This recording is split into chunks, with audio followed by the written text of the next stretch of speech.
የሀገራችን የንግድ ተቋማት የግለሰቦችም በትልቅ ደረጃም በትንሽ ደረጃም ያሉት አብዛኛዎቹ ተነግረዋል። በጨሰ ከ30 ደቂቃ በኋላ የሀገር ሰው ነው የተተለተለው። በጣም የተጋነነ የሚያስጠላ ሽታ፣ ግን ከዛ በኋላ በቃ የሀገር ሰው ነው የመጣው። የሚጠጡት ቡና ጠጡ። ልክ እንደዛ ሲደረግ ለካ ሰውሯታል። ይሄ ጭሱ ሲጨስ ቡናው ሲፈላ ምናምን የሚቀበረውን ነገር ምናምን ከሽፎብኛል። ነገር ግን የሚረጨው አልከሸፈም። ለካ በአጥር ላይም ተንጠራርታ ስትረጭ አይተዋታል። በብዙ ጥረት በብዙ ትግል የወዳጅና ለ4 ወር ጸበል ከርመው በየቀኑ እየተጠመቁ ምናምን እያንዳንዱ ሰው አሁን የሚራመደው በሰይጣናዊ መንገድ ነው። ለዚህ ነው መጠንቀቅ አለብን እምላችሁ። ስራ አትስሩ አለንም። ስራ ስትሰሩ ግን የምትገቡበትን ሱቅ የምትገቡበትን የንግድ ቤት ልታውቁት ይገባል። ምንድነው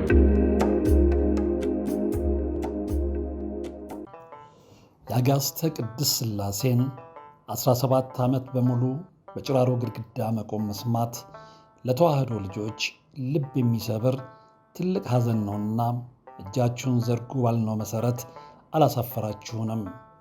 ፈጣን ምላሻችሁ የቅድስት ሥላሴን ቤት እንድንሠራ ያሰብነውን እንድንፈጽም ኃይልና ብርታት ሆኖን ይኸው መሠረቱን ጀምረናል። የረዳችሁንን ሁሉ እያመሰገን አትርሱን ያሉ አባቶችን ምርቃት አስቀድመን ጅምሩ ከፍጻሜ እንዲደርስ አሁንም አብራችሁን ሆኑ ስንል እንማጸናለን። አብረን እንደጀመርነው አብረን እንጨርሰዋለን። ድጋፋችሁ አይለየን። በድጋሚ በአባቶች ስም እናመሰግናለን። የአጋዕዝተ ቅድስት ሥላሴ ቤተ ክርስቲያን አሰሪ ኮሚቴ።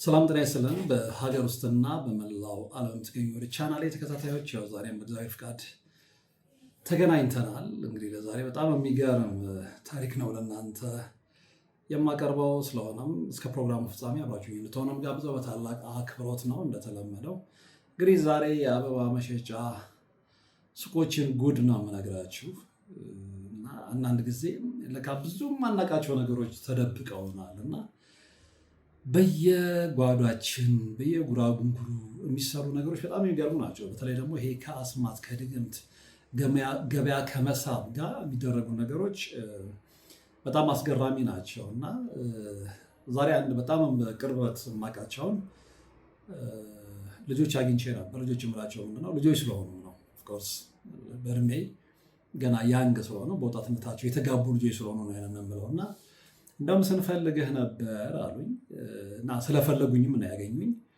በጣም የምቀርባቸው ልጆች ስለሆኑ በዛ ላይ ደግሞ መንፈሳዊነታቸው በጣም ስለሚስበኝ አገኘኋቸው። ጥንዶች ናቸው። ቁጭ ብለው ታሪካቸውን ይነግሩኝ ጀመር እና ልጅቷ በጣም ቆንጆ ሆነች።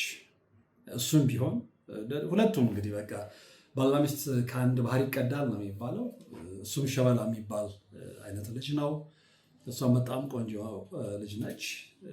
ቁጭ ብለን ማውራት ጀመረን እና ንገረው ምንድን ነው አልኳቸው እና ሁለቱም ይሳሳቃሉ።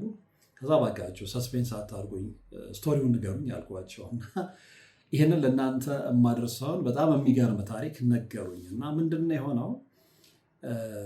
ማስታወቂያ ትከታተልና ልጅቷ ስራ ያልነበራት ልጅ ስለነበረች ኦፍኮርስ ከዚህ በፊት ሌላ ስራ ነበራት፣ ግን እዛም መስመር ውስጥ መቀጠል አልፈለገችም እና ከዛ ወጥታ በተለይ ወደ መንፈሳዊነቱ ህይወት ከቀረበች በኋላ የተለያዩ ስራዎችን ስትሞክር የነበረች ልጅ ነች እና ይህንን ማስታወቂያ ስታይ ትሄድና እዛ ቦታ ላይ አፕላይ ታደርጋለች። በኋላ እንደነገሯት ገና እንዳየንሽ በቃ እች ልጅማ ታልፋለች ብለን የወሰንነው ነው ያሏት እና ከእሷ ጋር ወደ 40 እና 50 ልጆች ለውድድር ቀርበው ነበረ። ያው እንግዲህ መግቢያ ፈተና ነው የተባለውን ተፈተኑ፣ ገቡ። በጣም የሚገርማችሁ ግን የሁሉ መግቢያ ፈተና ወይ ባንክ ወይ ደግሞ ሌላ መንግስታዊ መስሪያ ቤት ኦር ኤንጂኦ ምናምን ለመቀጠር አይደለም፣ የአበባ መሸጫ ሱቅ ውስጥ ለመቀጠር። አንደኛ ይሄ የሚያሳየን ነገር አለ ኢትዮጵያ ውስጥ ምን ያህል ስራ ውድ እንደሆነ፣ ስራ እንደጠፋ፣ ልጆች ተምረው ዲግሪያቸውን ይዘው የሚገቡበት ቦታ እንዳጡ በደንብ አመላካች ነው። እና ከዚህ በፊት እንደው ሲወራ እኛ የምንሰማውና የሚገርመን ህንድ ውስጥ የተዘወተረ ነገር ነበር ሲባል እንዲህ ህንዶች እኮ በጣም የተማሩ ናቸው፣ 5-6 ዲግሪ ይዘው ስራ የላቸውም፣ ለዚህ ነው ወደ አፍሪካ ሀገራት ኢትዮጵያን ጨምሮ የሚሰደዱት ምናምን የሚባል ነገር ተማሪም ሆነን እንሰማ ነበር። ከዛም በኋላም ደግሞ ከትምህርት በኋላ ስራም ጀምረን የምንሰማው እውነት ነበር እና ይሄ ነገር ነው አሁን ሀገራችን ውስጥም ሀፕን እያደረገ ያለው እና ግልጽ ነው። ብዙዎች ተምረዋል፣ ነገር ግን ስራ የላቸውም። ብዙዎች 2-3 ዲግሪ ይዘዋል፣ ነገር ግን ስራ የላቸውም። ስለዚህ ተምረው ያን ያህል ጊዜ አቃጥለው ወላጆቻቸው ላይ ሸክምነታቸው ሲሰማቸው ብዙዎቹ ስነ ልቦናዊ ተጽዕኖ እንዳደረባቸው ይሄ የአደባባይ ሚስጥር ነው። ይሄ ብዙ ሰው የዕለት ከዕለት ኑሮ ከሆነ ውሎ አድሯል። እናችም ልጅ ኦፍኮርስ ባለቤቷ ጥሩ ስራ አለው፣ ገና ልጆች ናቸው እንደነገርኳቸው አልወለዱም። ለሁለቱ የሚሆን ነገር አቶ አይደለም። ግን ልጅቷ ከዚህ በፊት ጥሩ ትንቀሳቀስ የነበረች ልጅ ስለሆነች ገና ያንግ ስለሆነች በዛ ላይ ደግሞ መልከ መልካም ነች እንደነገርኳችሁ። ስለዚህ ወጥታ መግባት ትፈልጋለች። እሷም ደግሞ በኢኮኖሚ ባለቤቷን መርዳት ትፈልጋለች እና ሁሌ ጭንቅላቷ ውስጥ ያለው ያ ነው። ፈጣን ነች፣ ጎበዝ ነች። ስለዚህ ይህንን ማስታወቂያ ስታይ አይኗን አላሸችም፣ ሄደች፣ ተወዳደረች። የሰጠ ውበት ስላላት ያለምንም ማንገራገር ተቀበሏት። አልፈሻል ተባለች፣ ደስ አላት። ምንድነው የስራው ባህሪ? እኔ እንግዲህ በየጊዜው አዳዲስ ነገር ነው የምንሰማው። እዛ ጋር ከስተመር ሲመጣ ልክ እንደ ሞዴል እየተወዛወዙ ያንን አበባ መሸጥ ነው። ግን እኔ ብዙ አበባ መሸጫ ሱቆችን እናውቃለን። ስንወጣም ስንገባም የምናያቸው ነገሮች አሉ። አንዳንዴም ደግሞ ለሰው ስጦታ ስንፈልግ አበባ ልንገዛ ስንገባ የምናያቸው ልጆች አሉ፣ ወጣት ልጆች አሉ። ያን ያህል ግን እንደ ትልቅ እንደሌላ እቃ ይሄ ሞዴሊንግ ማንነት የሚፈልግ ሙያ አይደለም። እዛ ቤት ውስጥ ግን ለካ የሚደረገው በዓላማ ነበር። እንደውም በኋላ የሰማሁት ምንድነው የአበባ መሸጫ ሱቁ ባለቤት ሌሎች ብዙ ዘርፎች አሏት። ብዙ አበባ ላይ ብቻ ሳይሆን ብዙ ነገሮች እንደምትሰራ ነው በኋላ ልጅቷ የተነገራትም ያወቀችው ለእኔም የነገረችኝ እና ይሄ አንደኛው ዘርፍ ነው። እንግዲህ ምናልባትም ደግሞ ማስክም ሊሆን ይችላል። ስለዚህ ልክ ስራውን ከጀመርኩኝ በኋላ ምንድን ነው አሁን የተለመደ ትሬንድ አለ። ጥሩ ነው። ማንም ሰው ከቴክኖሎጂ ጋር እየሄደ የሚሰራውን ስራ በቲክቶክ ማስተዋወቅ የተለመደ ነው። ለምሳሌ ጫማ በቲክቶክ ይሸጣል። በቲክቶክ አካውንት ራሱ ሱቁ ከፍቶ ልብስ ሲሸጥ የተለያዩ ኮስሞቲክስ ውጤቶች፣ ሁሉም ነገር የሚሸጡ ነገሮች ጠቅላላ ቲክቶክ ላይ በላይቭ ፕሮግራም እየተገባ እንዲሁም ደግሞ እየተቀረጸም ሲለቀቅ እናያለን። ይሄ ዘመናዊነት ነው። ምርትን ማስተዋወቅ፣ ደንበኞችን በእንደዛ አይነት ፕላትፎርም መሳብ ይሄ የተለመደ ነው እና እዛ አበባ መሸጫ ሱቅ ውስጥም የተለመደው ያ ነው። ነገር ግን ከዛ ጀርባ ትልቁ ነገር የገረመኝን ነገር የምነግራችሁ ይሄንን ነው። ምን ያህል እንግዲህ ተርመጥምጠናል፣ ምን ያህል መንገድ ስተናል የምላችሁ ከዚህ በኋላ ነው። እና እቺ ልጅ ትለምዳለች፣ ማነው ስራ ትጀምራለች። በኋላ ግን ምንድነው ያደረጉት? ያንን አበባ የሚያስተዋውቁበት መንገድ ልጅቷ እንደ መጀመሪያ በክፋት አላሰበችውም። ምንድነው ኖርማሊ እንግዲህ በጣም ስፒሪቹዋል ነች ብያችኋለሁ። ስለዚህ የለመደችው ምንድነው እሷ ቀሚስ መልበስ ነው ብዙ ጊዜ የለመደችው ማለት ነው። ብዙዎች እንዲህ መንፈሳዊነት ሲገባቸው ከእንደዚህ አይነት ነገሮች ይወጣሉ። በፊት በጣም ዘመናዊ የነበረች ልጅ ነች ምናምን፣ ያንን መንገድ ስለምታውቅ ያንን እርግፍ አድርጋ ትታ ነው ወደ መንፈሳዊነት የመጣችው። ግን ይሄ ስራ ስለሆነ ነው ወደዛ ሄደችው እና እንደገባች ምንድን ነው ስትነግረኝ ያደረጓት ኖርማሊ ከእሷ ማንነት ከእሷ ስብዕና አሁን ካለችበት ነው እላችሁ ከመንፈሳዊ ማንነቷ ጋር ከመንፈሳዊ ስብዕናዋ ጋር የማይገናኝ አይነት ልብስ እንድትለብስ ካደረጓት በኋላ ኖርማሊ ታይት ማለት ነው። ኦፍኮርስ የሚስብ ትክክለ ቁመና አላት፣ ለዛ የሚሆን ሰውነት አላት። እሱ አይደለም። ነገር ግን እሷ በእሷ ማይንድ ሴትአፕ በሚያውቋት ሰዎች ማይንድ ሴትአፕ ያንን ልብስ የምትለብስ ልጅ አይደለችም። አዚዝ ሞመንት ማለት ነው። በዚህ ጊዜ ያንን የምትለብስ ልጅ አይደለችም። ነገር ግን አይ ገበያ ለመሳብ ምናምን በሚለው በአንቺ ቆንጆ ስሎች ምናምን ይሄ በቃ የቲክቶክ እንትን ደግሞ እንደዚህ ነገር ስለሚፈልግ ምናምን ይሏትና ኖርማሊ ከእሷ ማንነት ባህሪ ጋር ማሄድ አለባበስ ለብሳ ቪዲዮ ትቀረጻለች።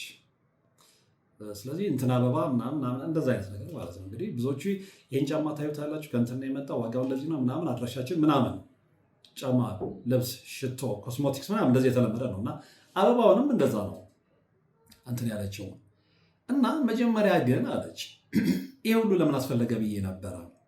ከስተመር ሲመጣ በቃ ቆመን እንዲህ ነው ምናምን ብለን አበባውን በሚፈልግበት አይነት ቅርጽ አስመርጠን መሰራትም ካለበት እዛ ተሰርቶ እንሸጣለን። ነው እንደዛ አይደለም፣ ከሌሎቹ ለየት ማለት አለብን አይነት ነገር ነው የተነገራት። እና እንደ ሞዴል እስኪ ወደዛ ሄጂ ምናምን ስትለኝ ምን አገናኘው ሁሉ ብያት ነበረ። ኖ ሰው አበባ ለመግዛት ብቻ አይመጣም። አንዳንድ ጊዜ ሸቀጥ ለመግዛት ብቻ አይደለም፣ ወይም ደግሞ ኮስሞቲክስ ብቻ ለመግዛት እዛ ያሉትን ልጆች በጣም አትራክቲቭ ከሆኑ ቢያንስ እነሱን ለማየት ይመጣል። እዚህ ጋር ስራ ልሰራ ነው የመጣሁት። አንድ ሁለተኛ እኔ ባለትዳር ነኝ ምን እያልሽ ነው ስትላት፣ ኖ ይሄ የስራው ባህሪ ነው አይነት ነገር ማለት ነው። ስለዚህ ከስተመር የሚመጣው እኮ አበባ ሊገዛ ነው እንጂ እኔ ሊገዛኝ አይደለም፣ ወይም ደግሞ እኔ ሊመለከት አይደለም።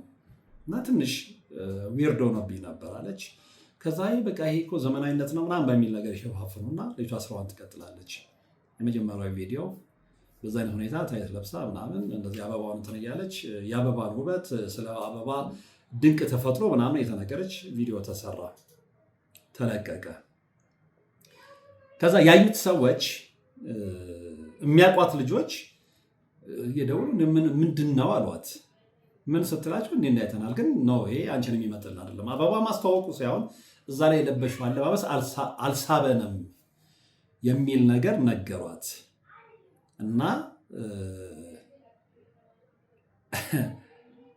በኋላ ግን እሷም ወደ ራሷ ተመልሳ ያን ነገር እንትን ስትል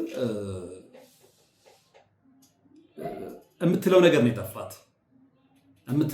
የጠፋት እና ከዛ አይነት ለማስተካከል ሞከረች፣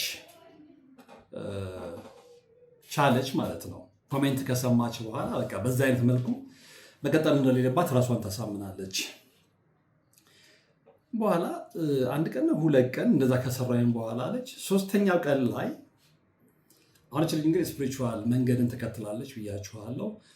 ድሮ በጣም ቡና ጠጣ ነበር አለች። አሁን ቡና ትቻለሁኝ፣ ከልቤንም እያመመኝ በቃ አስጠላኝ። እንደገና ደግሞ እዛ ላይ ይደረጉ የነበሩ ሴሬሞኒዎች የምታውቃቸው ነገሮች ላይ እሱን ክፋርጋታ ከዛ ዓለም ወጥታለች። እና ሶስተኛው ቀን ምናምን አካባቢ ላይ እዛ አበባ መሸጫ ሱቅ ውስጥ ቡና ይፈላል። ከዛ ባለቤቷ ጠጪ ምናምን ስትላት አይ አልጠጣም።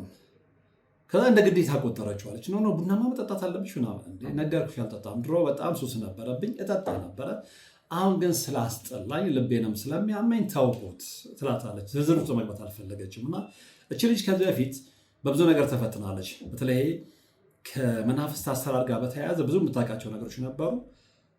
በዛ ነገር ስትጎዳ ጸበልም ሄዳ ሰግዳም ትምህርቶችንም እየተከታተለች ራሷን ነፃ ለማውጣት ጥረት ያደረገች ልጅ ነች። እና ይሄ መንፈሳዊ አሰራር በደንብ የገባት ልጅ ነች። እሷ ብቻ አይደለም ባለቤቷም ማለት ነው። እንደነገርኳቸው ወጣት ልጆች ናቸው። ወጣቶች ሆነው ግን በጊዜ ነቁ ማለት ነው። እና ቡና ምናምን ስትበላ አልፈልግም ትላታለች። ብትላት ብትሰራት ብትላት እንደ ቀልድም እንደምንም እንደማስገደድም ብትላት ነው ነገርኩሽ ካልሆነ ስራው ይቀራል ትላታለች። አይ ስራውማ ከሚቀር ምክንያቱም እች ልጅ በጣም ውብ ነች ብያችኋለሁ። አበባ ለመግዛት ብቻ ሳይሆን አሁን አንዱ ሰው ዝም ብሎ የሆነ ነገር ወይ ካፌ ምናምን ሲል ወይ ማኪያቶ አምሮት አይደለ ወይ እዛ ቤት ውስጥ የሆነ ወይ ቆንጆ ልጅ ካለች ወይ የምትስብ እንዲህ ሱስ ሆኖባቸው የሚሄዱ ሰዎች አሉ። ይህን ሳይኮ ባለሱቆቹ ያውቁታል። አንዲት ቆንጆ ልጅ እዛ ጋር ካስቀመጠ እንደው አበባ ለመግዛት ሳይሆን ዝም ብሎ ያችን ብቻ ለመመልከት የሚመላለስ ከስተመር እንዳለ ብዙዎቹ ያውቁታል። ወይ ደግሞ አንድ መኪና መሸጫ ካለ መኪና በኢኮኖሚችም አገዙ እንደው ዝም ብሎ በአለፍ ገደብም ዋጋ ለመጠየቅ እግረ መንገድ ያችን እዛ ቦታ ላይ ያለችን ሲምቦል የሆነች ማሻሻጫ የሆነች ልጅ ለመሄድ የሚመላለስ ይህንን ባለቤቶች ነጋዴዎች በደንብ ያውቁታል። እና እዛ ቤት ውስጥም ባለቤቷ ሴት ነች ብያችኋለሁ። ይህንን ሳይኮ በደንብ ታውቀዋለች። በቆንጆ ሴቶች መነገድ እንዴት እንደሚቻል ማለት ነው። እና ቡና ምናምን ስትላት ያልጠጣም ካልሆነ ስራው ይቀራል ትላታለች። እንዲህ ያላምረረሽ ምናምን ስትላት አዎ አቁሜያለሁ። ከዛ ምን ተእፍረት አለች። ከኔ ጋር አብራ የምትሰራው አለች። በነገራችን ላይ አንድ አበባ መሸጫ ውስጥ ሰፊ ነው ቤት ነው ያለች። ብዙ ልጆች አሉ። ብዙ ልጆች እንግዲህ በጣም ሰፊ ስለሆነና በጣም ምንድነው ገበያው አንዳንድ ጊዜ ስለሚደራም ሊሆን ይችላል። እና አንደኛው ልጅ በጣም የምትቀርበኝ ልጅ በቃ በይታዩ አንቺማ እንግዲህ ካልጠጣሽ ምናምን ትጠጣለች አለች። ከዛ ዘኔክስት ታይም በነጋታው ይሄ በሆነ በነጋታው ልክ ጠረጴዛ ላይ እንደዚህ ቆም ያለኝ ያለች እንደዚህ ጠረጴዛ ነገር አለ እሱ ላይ ታመጣና የሆነ ጭስ ታስቀምጣለች። አረጨስ እየቀለደች ማለት ነው። አረጨስ ጨሳሉት እንደ ገበያ እንኳን ቢመጣ ምናምን። ከዛ አንደኛ ጭሱ ሽታው አልተመቸኝም አለች። ሁለተኛ ደግሞ እንደ ገበያ እንዴት ነው በጭስ የሚመጣው ምናምን አልኳቸው አለች። እና አይ እኔ በቃ እንዳለ ገበያ ለመሳብ ምናምን የሚገርም አለች። ልክ ያ ጭስ በጨሰ ከ30 ደቂቃ በኋላ የሀገር ሰው ነው የተተለተለው አበባ እና በጣም ገረመኛችን። ይሄ ነገር ምንድን ነው? አንደኛ ጭሱ፣ ሁለተኛ ደግሞ የጭሱ ሽታ አልተመቸኝም። ገበያ የቤተክርስቲያን እንትን አይደለም፣ ወይም ደግሞ በጣም የተጋነነ የሚያስጠላ ሽታ። ግን ከዛ በኋላ በቃ የሀገር ሰው ነው የመጣው። የሚጠጡት ቡና ጠጡ። ይሄ የሆነ እንደገና በነጋታው በጣም የሚገርም ነው። እንደገና በነጋታው አሁንም ጭሱ ተጨሰ። ጭሱ ተጨሶ ልክ ቡናው ተቆልቶ እንደዚህ ለሽታ ተብሎ ማለት በማንከሽከሻ የለም። ልክ ያንን ሲደረግ ለካ እቺ ልጅ አሁንም ታሪኩን የነገረችኝ እስከ ባለቤቷ ከዚህ በፊት ያጋጠማት ነገር ነበረ። በዛ ሱስ ውስጥ በነበረችበት ሰዓት ላይ፣ ዓለማዊ በነበረችበት ሰዓት ላይ እንግዲህ ብዙ ሁኔታዎች የተፈራረቁባት ልጅ ነች። ይሄ ምንድነው? በሰው መተት እድሏን ለመውሰድ መልኳን ለመውሰድ ምናምን ያንን ታሪክም አጫውታኛለች። እና ነገር ግን በትግል ያንን ሁሉ ነገር አሸነፋ የመጣች ልጅ ስለሆነች ብዙ ነገሮቿን እየቀረፈች እያስተካከለች የመጣች ልጅ ነች እና ከዛ ህይወት ለመውጣት እየጣረች ያለች ልጅ ነች። ልክ የኛው ሲሆን ግን እሷ ውስጥ ከዚህ በፊት ተልኮ የነበረው በሰዎች ማለት ነው። ያው ብዙ አውርተናል ስለመጣ ስለ ድግምት በሰዎች እድል ለመውሰድ የሚደረጉ ነገሮችን እና ውስጧ የቀረ ለካ መንፈስ ነበረ ያልተሸኘ ማለት ነው። እሷ ያናታቅም አጥፍቶ የተቀመጠ ማለት ነው። ልክ እንደዛ ሲደረግ ለካ ሰውሯታል። ይሄ ጭሱ ሲጨስ ቡናው ሲፈላ ምናምን እሷ አይታወቀኝም ነው የምትለው እና ከማንከሽከሻው ላይ የተቆላውን ቡና አንስታ አቅመዋለች። ሌላ ጊዜ ጠጭ ስትባል ኧረ በፍጹም ቡና አልፈልግም ያለችው ያንን እንትን ብላለች። እንዴ ሶስትማ ካለብሽ ትልና ያቺ ሴት እንደገና ደጋግማ ነው የምትለው 2 ነው 3 ስኒ ቡና ጠጣታለች። ከዛ የሰወራት ነገር ወደ ልቦኗ ሲመልሳት እንደ አንቺ ይሄን ያህል ሱስ እያለብሽ አልጠጣም ብለሽ ትደረደሪያለሽ ምን ማለት ነው ትላታለች። እንዴ እጅሽን ቢፈጅሽ እኔ ምንም የማውቀው ነገር የለም። እንዴት ነው እጅን የሚፈጀኝ? እንዴ ከማንከሽከሻው ላይ እኮ የተቆላውን ትኩሱን ቡና አንስተሽ ቀመሽዋል። ከዛ በቃ የሆነ ነገር እንትን እያለ መጣ። ይሄ ከእንቅልፋችሁ ስትባንኑ እንትን የምትሉት ነገር የለም። ከዛ ቡናውን 2-3 ስኒ ቡና ጠጥተሻል ስትለኝ በቃ ኦኬ ለካ ያደፈጠ መንፈስ አለ፣ አሁን የሚታገለኝ ነገር እንዳለ ይታወቀኛል አለች። እና እዛ ውስጥ ነው የገባሁት። ስራ ፍለጋ ነው የመጣሁት። ስለዚህ ቤት ውስጥ ምንድን ነው እየተፈጸመ ያለው? ከዛ ቀን ሌላ እችኛው አብራት ሆና ቡና ጠጣለች ያልኳችሁ ባልደረባ የነገረቻት ነገር አለ። እዚህ ቤት እኮ የማይመጣ አይነት ሰው የለም። መኪና ያቆማሉ፣ ሀብታሞች ይመጣሉ፣ የሚመላለሱ ሰዎች አሉ። እች ልጅ የዛን ቤት ሚስጥር ታውቃለች፣ ምን እንደሚደረግ የሚጨሰው ጭስ ምን እንደሆነ፣ ገበያ መሳቢያ ተብሎ የት እየተሰራ እንደሚመጣ ታውቀዋለች። ለካ ያ ጭስ የሚሰራው በድግምተኞች ነው። ጭሱ ለገበያ ተብሎ ማለት ነው በደንብ ይሰራል። እዛ መጥቶ ያንን ጭስ ያሸተተ ሰው በየቀኑ ይመላለሳል እዛ ቤት ውስጥ ማለት ነው።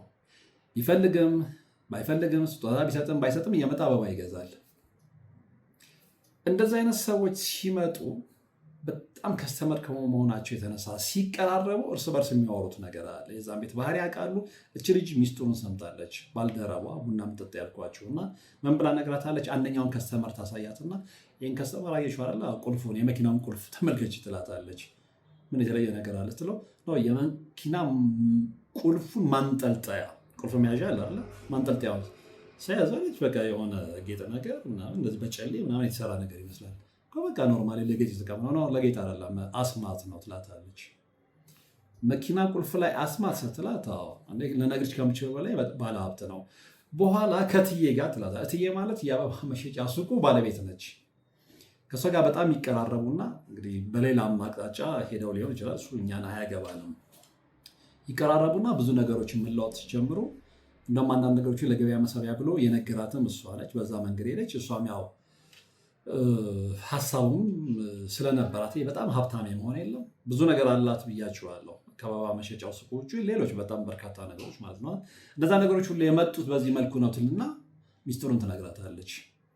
ይህንን የተማረችው ግን ምንድነው ከከስተምሮቹ ዋጋ እና ይሄኛው በየጊዜው የሚመጣው የመኪና ቁልፍ የሚይዘው ሰውዬ እዛ ላይ ያንጠለጥለው አስማት እንደሆነ እንዴት ገበያ እንደሚሰሩ እሱም ያለውን የሱቅ አይነት የንግድ አይነት ነግሯታል። ለዚህኛው ለአበባ መሸጫ ሱቅ ባለቤቷ ማለት ነውና እንዲህ እኮ ብታደርጊ ሀብታም ትሆኛለች፣ በአንዴ ትለወጫለች ምናምን የሚል ነገር ነግሯታል። ያን ተከትላ ነው ሄደችው እና ያን ሰውዬ መኪናው ቁልፍ ላይ ያለው ነገር ምን እንደሆነ እዛ ሱቅ ውስጥ ያሉ ልጆች ጠቅላላ ያውቃሉ። እች ልጅ ብቻ ነበረች የማታውቀው። ይነገራታል።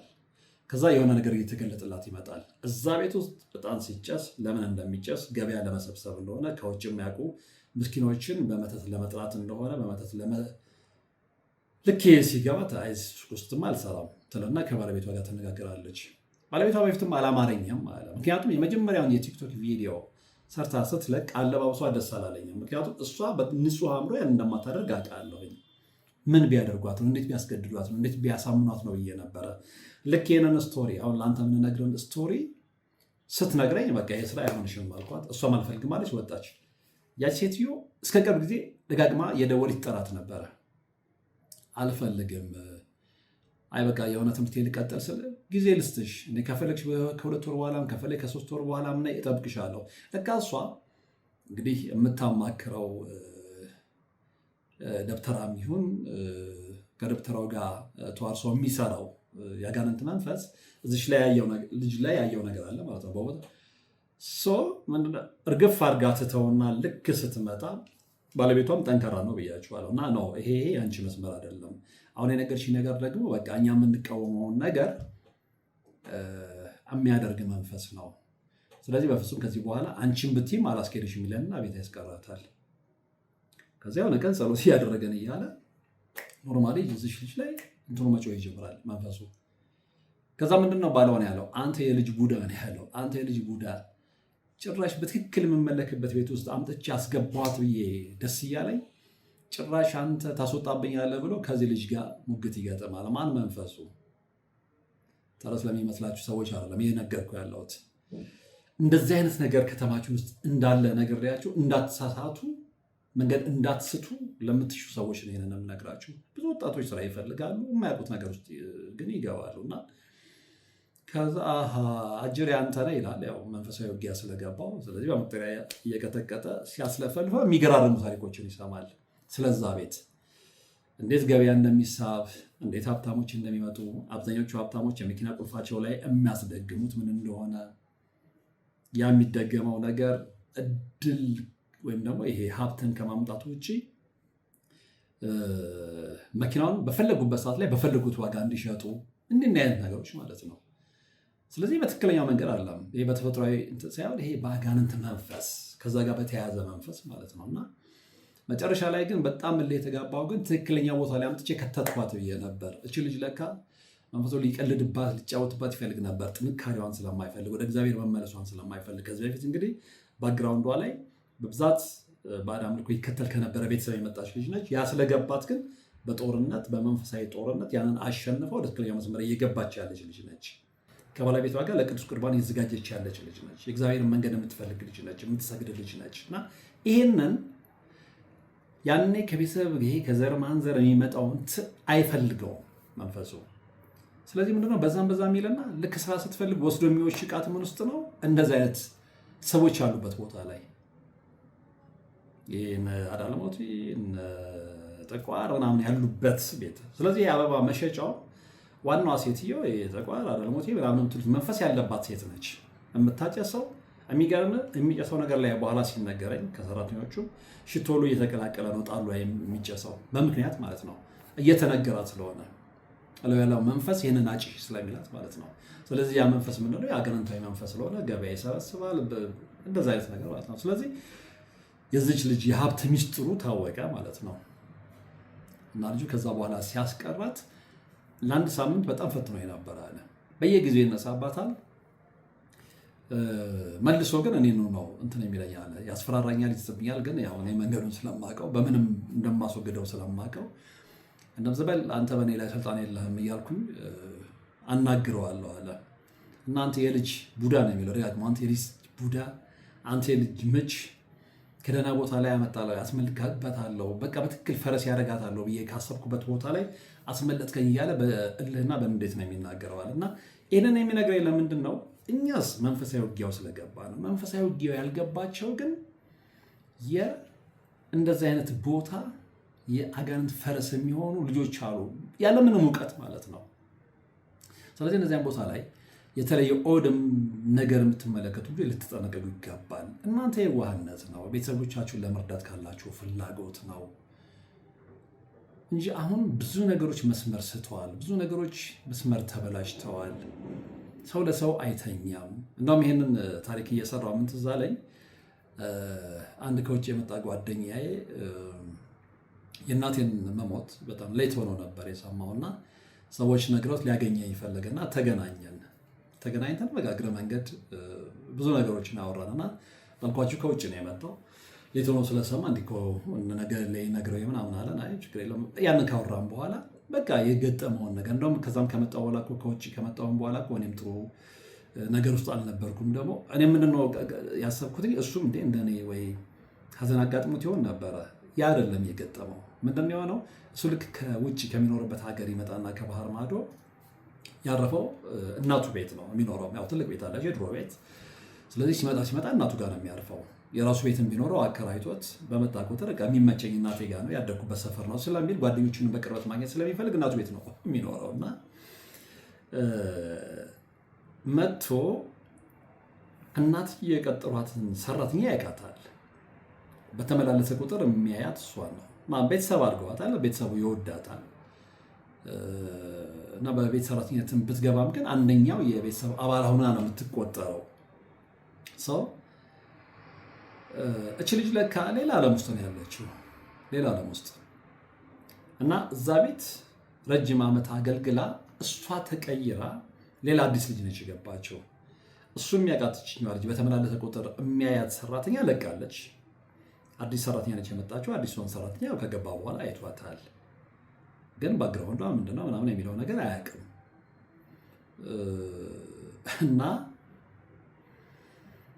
ልክ መጥቶ በ15ኛ ቀን ነው ያለው እንደ ተሰብስበን ሳሎን ቁጭ ብለን እስኪ ቡና ይፈላና ያው ቤተሰብ ውስጥ አንዳንድ ጊዜ ለጨዋታ ምናምን ቡና ተፈልቶ ምናምን ቤተሰባዊ ጨዋታ ይጀመር የለ ልክ እንደዛ ቤቱ ሞቅ አድርጉት ተብሎ ምናምን እንደዛ እየተባለ ያለ እቺ ልጅ የሆነ ሳቅ መሳቅ ትጀምራለች። እና በመሀል ምንድን ነው የሆነ ከርቤ ነገር ነው ምናምን ይጨሳል መሰለኝ ቤት ውስጥ ከርቤ ነው የሚባለው እንትን እሱ ለካ ያቺ ልጅ የሆነ ነገር ቀይሯታል። መጨረሻ ላይ ልክ ሲሸጣት የሆነ መጀመሪያ እንደ ሳቅ አይነት ነገር ነው የጀመረችው አለ እና እንደዚህ ልጅ እንደዚህ ደፋር ልጅ ነች እንደ ምናምን እና ሳቋ እኔ ለበጣ ምናምን እንግዲህ አንቺ ምን ሆነሽ ነው ስርዓት ያዥ እንጂ ምናምን ሲሏት አለች። ማን አለ እነ ማዘር ምናምን አጠገባችን ሲሏት እንዴ የሳቀች ምናምን መጣችና አጠገባችን ድቡ ብላ ወደቀች። ከዛ ተደናገጥን አለች። ከዛ ተደናገጥን አለ። ከዛ መለፍለፍ ጀመረች ምናምን። ይሄ በምክንያት ነው አለ። እግዚአብሔር እኛን ማዳን ስለሚፈልግ ነው። ያቺኛዋ ልጅ ከለቀቀች ከስንት ጊዜ አለ እንደው በመሀል 2 ሰዓት ያቀጥረናል ያለ ያቺኛዋ ላይ እቺኛ ከመምጣቷ በፊት በማል ያቺኛዋ እኛ በጣም የምናቀርባት እኔ በተመላለስኩ ቁጥር የማገኛ ሰራተኛ ድሮ የለመድኳት ሰራተኛ ብዙ ጊዜ ቆይታለች። እኛ በጣም እንወዳታለን። ስትሄድ ሁሉ አትሄድም ብለን ተከራክረን ነበር። አልፈልግም ብላ ለካ አልፈልግም ያለችው የሆነ ነገር የሆነ ታይም ላይ እንደሚጋለጥ መንፈሷ ነግሯት ነው። ከዛ እቺ ላይ ትወድቃለች። ከዛ መለፍለፍ ጀመረች አለች። እንዴ ነው የምትለፈልፈው ምንድነው ያቺ መጀመሪያ የወዷት ነበር ያልኳቸው ሰራተኛ ከሄደች በኋላ በዛች ሰራተኛ የዛች ሰራተኛ ነገር ነው እየተናገረች ያለችው። እዚህ ቦታ ላይ እንደዚህ ቀብሬ ምናምን ስሟን ሁሉ ጠቀሳ አለች። ያቺ የዛችኛዋ ሰራተኛ ለካ ያቺኛዋ ሰራተኛ እዚህ ቤት ላይ አንደኛ የዚህ ልጅ ታሪኩን የሚነግረኝ ልጅ ወዳጄን ማለት ነው የእሱን ጥፍር ልብስ ካልሲ ምናምን ወስዳ አሰርታለች። እና ቤተሰቡ ጠቅላላ ላይ የተሰራው ልብሳቸው ጥፍራቸው የኔ ጥፍሬ ሁሉ ተወስዷል ነው ያለው። እና ያንን ስንሰማ ማመን አልቻልኩኝም አለ። ፕላስ ደግሞ ይሄ ልጅ እንግዲህ ከውጭ በመጣ ቁጥርም እንገናኛለን፣ ያው ወዳጄ ስለሆነ በመሳይ ጉዳይ ላይ የሚሰራቸውን ፕሮግራሞች ሲያይ አላምንም የሚል ልጅ ነው። ግልጹን ነው የምነግራቸው። እንደዚህ ማወርቅ እንደዚህ ይሆናል ምናምን ሲል እንግዲህ እግዚአብሔር ልቦና የሰጠ ቀን ታምናለህ ነበር የምለው። አሁን በራሱ ላይ ደረሰ። ከዛ የማየው ነገር ሁሉ ኦድ ሆነብኝ አለ። በኋላ ትነሳና ሮጣ ስጦታ ስንከተላት እንትን አለ ግቢ ውስጥ የቡና ተክል አለ። ከዛ እንደ በጥፍሯ እንትን ብላ አወጣችሁ። ስታወጣው የተጠቀለለ መተት ነው ምናምን። ከዛ ተደናገጥን። ጸበል ላይ ረይተን ምን ብለን እንትን አለን። ከዛ የንስሐ አባት በቅርብ ነው ያለው፣ እሳቸውን ጠሩ። ጸሎት አድርገው ምናምን ወደ ልቦና መልስ ተባለ። ይሄ ነገር ግን እየቀጠለ መጥቶ ታሪኩን ላሳጥራላችሁ ብዬ ነው። እየቀጠለ መጥቶ ግን እች ልጅ ያችኛዋ ልጅ ያደረገችውን ነገር እሷ ላይ ያለው መንፈስ በደንብ ማጋለጥ ጀመረ። የተቀበረው ቦታ ላይ የተቀበረው ነገር ወጣ። ቤተክርስቲያን ሄዱ። ስለዚህ ጥሩ ነገር ላይ አልነበርኩም ያለው ምንድነው? 4 ወር በተከታታይ 4 ወር ጸበል ነበረ። ብዙ ተአምር ነው የተመለከተው። ብዙ ተአምር። ይሄንን አምላችሁ ማን ምን እንደሆነ መጨረሻ ላይ መንፈሱ ነገር ምን ፈልገህ ነው ሲባል ስራዬ ስለሆነ ነው። ሌላ ምንም አይደለም። እነሱም ማደስ ምናምን በቃ ስራዬ ስለሆነ ነው ብሎ ነው የሚገልጸው አለ። ከዛ ምንድነው የሚሆነው? ቃች ልጅ እንደምንም ጸበል የሚወሰዱ ምንም እያለ የተረጋጋች መምጣት ስትጀምር የሚካኤል ቀን ዝክር አላቸው ይሄ ልጅና ቤተሰቦቹ ማለት ነው። እና ዝክር ቦታ ይሄዳሉ። እና እዛ ቦታ ላይ ያሉ እቺ ልጅ ከስንት ዓመት በኋላ ለካ እነሱ 4 ወር ጸበል ሲጠመቁ መንፈሱ እየለፈለፈ ሲል በቃ ልጋለጥ ነው የሚል ስጋት ስለነበረባት አሳድሳ ትመጣለች። ምክንያቱም ያ ነገር እየተጋለጠ ከመጣ እሷ ላይ እንደሚመጣ ታውቃለች።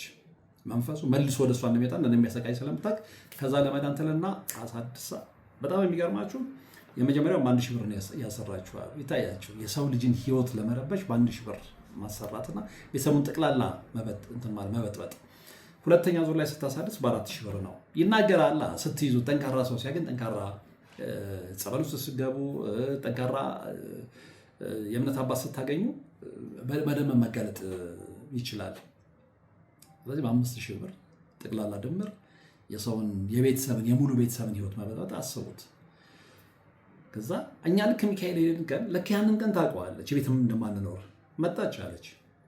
መጣ ልትገባ ስትል ከዚህኛዋ ከአዲሷ ሰራተኛ ጋር የእሷ መንፈስ ከሚያጋልጠው መንፈስ ያለባት ልጅ ጋር ይገናኛሉ። ምንድን ነው ስትላት፣ አይ ልገባ ፈልጌ ማንም የለም አትገቢም። አይ እንደዚህ ቤተሰብ ነኝ እገባለሁ። አንዳንድ ሲባሎች ነው ጠንካራ ስለነበረች አላስገባሽም። ከዛ ስልክ ትደውልና ለዚህ ለኔ ጓደኛ እንዲህ ስትለው እንዳታስገቢያት እኔ እመጣለሁ ይላትና ሮጦ ይመጣል። አጋጣሚ ዝክሩ ቤት እዛው አካባቢ ስለነበረ ይመጣል። እነሱን ስታይ ትጠፋና ትሸሻለች። ድጋሚ ግን መንፈሱ ምንድነው ሲጋለጥ የተናገረው እዛ መታ እንደገና አዲሳ ልትቀብር ነበር የመጣችው። በኋላ እንደው ምንድነው እዚች ልጅ ላይ አድሮ የዛችኛው መንፈስ የተናገረው የሚቀበረውን ነገር ምናምን ከሽፎብኛል። ነገር ግን የሚረጨው አልከሸፈም። ለካ ባጥር ላይም ተንጠራርታ ስትረጭ አይተዋታል። እና ሌላውን ነገር ከሽፏል። ግን ዞሮ በብዙ ጥረት በብዙ ትግል የወዳጅ ምናለ 4 ወር ጸበል ካረማው በየቀኑ እየተጠመቁ ምናምን ያንን ነገር ከላያቸው ላይ ሊሸኙ ችለዋል። እና ለነገራችሁ የፈለግኩት ምንድነው እያንዳንዱ ሰው አሁን የሚራመደው በሰይጣናዊ መንገድ ነው። ለዚህ ነው መጠንቀቅ አለብን እምላችሁ። እንግዲህ ሱቅ ውስጥ የንግድ ሱቅ ውስጥ እንደዚህ በጭስ እያጨሱ ገበያ መሰብሰብ በመተት ሰዎችን ይዞ ቡና ያስጠጡ ምን ውስጥ ነው ያለ ነው። ስለዚህ ወጣቶች ስራ አትስሩ አለንም። ስራ ስትሰሩ ግን የምትገቡበትን ሱቅ የምትገቡበትን የንግድ ቤት ልታውቁት ይገባል። ምንድነው ባክግራውንዱ ላይ ያለው ምንድነው? በንጹህ ነው ወይ የተሰራ ያለው በንጹህ አይደለም ወይ የተሰራ ያለው የሚለው ነገር በደንብ ማጣራት መቻል አለባችሁ። ምክንያቱም እያንዳንዱ እርምጃው በጥንቃቄ የማናደርጋት ከሆነ ከቃላት በላይ የሆኑ ድርጊቶች ከተማችን ውስጥ እየተፈጸሙ ነው። በጣም ከባድ ዘመን ላይ ነው ያለነውና ከዚህ ከባድ ዘመን እግዚአብሔር ይጠብቀን። እንግዲህ ብዙዎች የሀገራችን ሁሉንም እያልኩ አይደለም፣ ብዙዎቹ የሀገራችን የንግድ ተቋማት የግለሰቦችም በትልቅ ደረጃም በትንሽ ደረጃም ያሉት አብዛኛዎቹ ተነቅረዋል። አብዛኛዎቹ ስለዚህ እነዚህ አይነት ቦታ ላይ በተለይ ይሄ የተለየ በየቀኑ የሚጫጫስ ነገር የሚጣጫስ ነገር ምናምን የሆነ የተለየ ኦር ነገር ካያያችሁ ልትጠራጠሩ ይገባል። መጠንቀቂያው መንገድ ይሄ ነውና ልላችሁ ፈልጌ ነው። ለዛሬ እንግዲህ በጣም የገረመኝን ስቶሪ ነው ለእናንተ ያቀረብኩት። በዚህ ላይ አስተያየት ካላችሁ በሀሳብ መስጫ ሳጥን ውስጥ ልታስቀምጡ ትችላላችሁ። መሰል ታሪክ ያላችሁ መማማሪያ ስለሆነ ላኩልኝ። ግን ከጥንቃቄ ጋር እያንዳንዱ እርምጃችሁ ከጥንቃቄ ጋር የሆነ የሚለውን መጨረሻ ላይ ማስተላለፍ ፈልጋለሁ። እንደ ሁልጊዜው አብራችሁን ስለነበራችሁ ወደፊትም አብራችሁን ስለምትሆኑ ከልብ ከልብ አመሰግናለሁ። በቀጣይ በሌላ መርሃ ግብር እንገናኛለን። እስከዛው ግን በያላችሁበት ሰላም። የአጋዕዝተ ቅድስት ሥላሴን 17 ዓመት በሙሉ በጭራሮ ግድግዳ መቆም መስማት ለተዋህዶ ልጆች ልብ የሚሰብር ትልቅ ሐዘን ነውና እጃችሁን ዘርጉ ባልነው መሠረት አላሳፈራችሁንም። ፈጣን ምላሻችሁ የቅድስት ሥላሴን ቤት እንድንሠራ ያሰብነውን እንድንፈጽም ኃይልና ብርታት ሆኖን ይኸው መሠረቱን ጀምረናል። የረዳችሁንን ሁሉ እያመሰገን አትርሱን ያሉ አባቶችን ምርቃት አስቀድመን ጅምሩ ከፍጻሜ እንዲደርስ አሁንም አብራችሁን ሆኑ ስንል እንማጸናለን። አብረን እንደጀመርነው አብረን እንጨርሰዋለን። ድጋፋችሁ አይለየን። በድጋሚ በአባቶች ስም እናመሰግናለን። የአጋዕዝተ ቅድስት ሥላሴ ቤተ ክርስቲያን አሰሪ ኮሚቴ